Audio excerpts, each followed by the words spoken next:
hanging knee raise.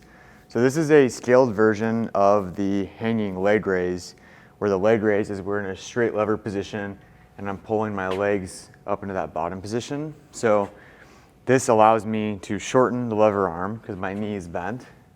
It takes the demand off my hamstring length and then allows me to get a little bit more of lower ab recruitment contraction, just because it takes the demand off the mobility of that hamstring and the relative strength deficit of how heavy that leg is when it's straight. So again, this is going to be somebody who has full overhead mobility. If you're somebody that is not able to get in that full overhead position, we're going to put you in a different movement or a different exercise that's going to allow you to train your lower abdominals. But we want to talk about our upper body positioning and where we should feel the motion or the movement at. So a lot of people will create this kipping motion to where they rock back with their leg and then they just create a swinging momentum and they'll kind of move forward and backward on the bar.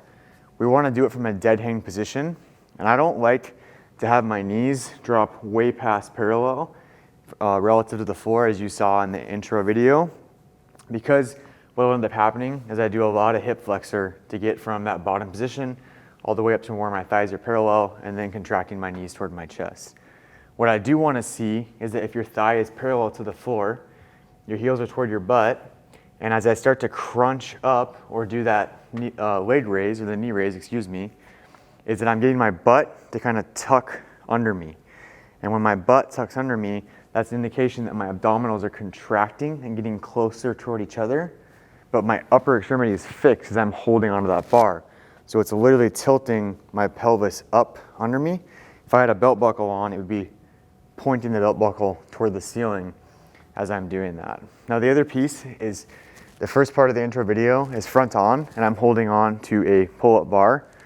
If that bothers you to be in that position, you can also use like a neutral grip bar to where your shoulders are staggered so it doesn't require as much rotation in your shoulder joint in terms of your setup.